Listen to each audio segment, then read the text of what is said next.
Break के बाद आपका एक बार फिर से स्वागत है और आज पॉइंट ब्लैंक में हम आपको दे रहे हैं एंटरटेनमेंट का डबल डोज बॉबी और सनी के साथ। मैं ये इंटरव्यू की जो अंत में थोड़ा धर्म जी के बारे में आपसे बात करना चाहता हूँ और आपसे ये जानना चाहता हूँ कि धर्म जी अपने वक्त में इतने बड़े सुपरस्टार रहे हैं, उनकी ही मैन वाली इमेज थी। आपको ऐसा लगता है, और हमेशा से धर्म जी जब भी किसी बड़े अवार्ड फंक्शन में जाते हैं हमेशा बोलते हैं कि मुझे अवार्ड नहीं दिया इंडस्ट्री ने या मेरे साथ नाइंसाफ़ी हुई, आपको ऐसा लगता है कि पापा का कहना कभी ये नहीं है कि उन्हें अवार्ड नहीं मिला या उन्हें ये नहीं है, क्योंकि मेरे हिसाब से जो अवार्ड पापा को मिला है, इतने सालों से जो अवार्ड जो पापा के पास है, मेरे को लगता नहीं किसी एक्टर के पास है। वो अवार्ड ये है कि इतनी सारी फिल्में की हैं और वो सब फिल्में जितनी भी की हैं और जिस ढंग के पापा हैं, उनका ओपन हार्टेडनेस, बड़ा दिल और इंसानियत, जितनी फिल्में की हैं वो सब जाकर लोगों के दिल के अंदर बैठ गई हैं। वो ऐसी बैठी हैं कि वो वहाँ से हिलेंगी नहीं, और वो अवार्ड सिर्फ पापा के पास है। हाँ, और किसी के पास नहीं है। हाँ, उससे बड़ा अवार्ड क्या है? ना उसके लिए आपको चिल्लाना पड़ता है, चिल्लाकर आप हासिल कर सकते हैं, ना उसे आप खरीद कर हासिल कर सकते हैं, ना आप मैनिपुलेशन करके हासिल कर सकते हैं। तो दैट इज़ द अवार्ड। बाकी तो अवार्ड होते हैं। लेकिन आपको ऐसा लगता है कि सुपरस्टार अगर कहा जाए तो असली सुपरस्टार वही थे? सुपरस्टार, हाँ, सुपरस्टार कहा जाए या जो भी कहा जाए, this I would not like to give him a title because to me the name for that would be Dharmendra. That's what he is.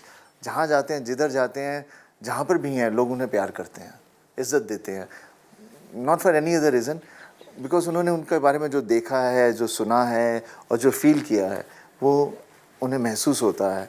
और आई हैव नॉट सीन, मैंने तो कभी कहीं भी ऐसा कहीं नहीं देखा दुनिया में। नहीं, आपकी बात सही है, लेकिन बाकी जो फैमिलीज़ हैं, जो कि स्टार फैमिलीज़ हैं, उन लोगों ने जैसे मैं पहले बात कर रहा था, वो फिल्मों में भी रहे, प्रोडक्शन में भी आ गए, टेलीविज़न में भी आ गए, उन्होंने जो है टीवी शोज़ भी होस्ट करने शुरू किए, उन्होंने कमर्शियल्स भी किए। आपको ऐसा लगता है कि आपकी फैमिली उसमें थोड़ा पीछे रही? आप बात पीछे या आगे की नहीं है, बात करना चाहते थे या कर पाते थे, बात वो है। हम करना चाहें भी तो हमसे हो नहीं पा रहा था, क्योंकि हमने जब पहले ही हमारी जो फिल्म कंपनी थी विजेता फिल्म्स, उसने वो सब चीज़ें की हैं जो बाद में कंपनीज ने करना शुरू किया है। और लेकिन हमसे बिज़नेस संभालने में हम थोड़े पीछे रहे हैं, और ज़्यादा करके हम क्रिएटिवली हम काफ़ी सक्सेसफुल रहे हैं, और कई नए नए डायरेक्टर्स हमारे यहाँ से आए हैं, और एक्टर्स और एक्ट्रेसेस कई हमारे यहाँ से निकले हैं, और that is a wealth. And बाकी जो चीज़ें हैं, चाहता हूँ कि हम भी वो कर पाएँ, हम भी वो कर सकें, लेकिन उन्हें संभालना भी एक बहुत ही बड़ा मुश्किल काम है। सो जो कर रहे हैं, hats off to them because they really doing a great job. Bobby, आपने अपने भविष्य के बारे में क्या सोचा? बिकॉज इस पूरे घराने में आप सबसे छोटे हैं और आज का यूथ अभी भी आपसे अपने आप को एसोसिएट करता है। आपकी जो फिल्में भी पीछे आई हैं, आपने अलग अलग भूमिकाएं की हैं। What is your plan? What next? What next? Just doing the next two films after this, and that's my plan. इतना कुछ सोचा नहीं है, बस I'm an actor, I just want to keep acting. कोई खास छवि आपने सोचा हो अपने लिए बनाने के लिए कि मैं इस इमेज पर या इस रास्ते पर मैं चलना चाहता हूँ? मैंने कभी ऐसा किया नहीं कोशिश, मुझे हर किस्म की फिल्म करनी है, तो ये नहीं कि मुझे यही पैटर्न पकड़ के जाना है। जैसे सनी की इमेज बन गई, ना चाहते हुए भी बन गई, लेकिन हाँ, वो तो बन गई। But you want to break it now? देखिए, तोड़ना या बनाना है हमारे हाथ में नहीं होता, वो सारा हाथ कहानी का होता है, स्टोरी।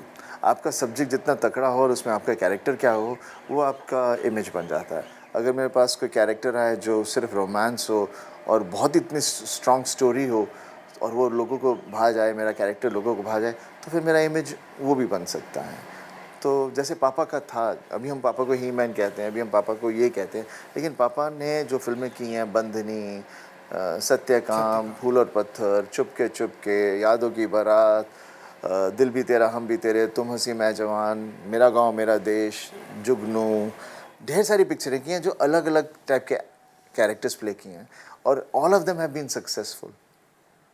आप उनकी फिल्में देखते हैं अभी कभी बैठ के? अभी मैं खुद की नहीं देखता। तो बहुत मुश्किल है।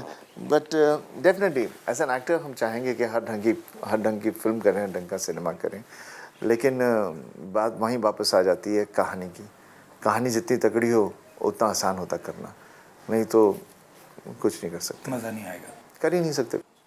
Sunny, all the best for your movie. Thank you so much Bobby, all the best. और उम्मीद करते हैं कि ये फिल्म बहुत पसंद आएगी लोगों को, और आप तीनों की जो तिगड़ी है, यानी ये जैसा कि आपने शुरू में कहा था 3D, तो 3 देओल्स लोगों को बहुत पसंद आएंगे और एक बार फिर से वो दौर वापस लौटेगा। बहुत बहुत शुक्रिया।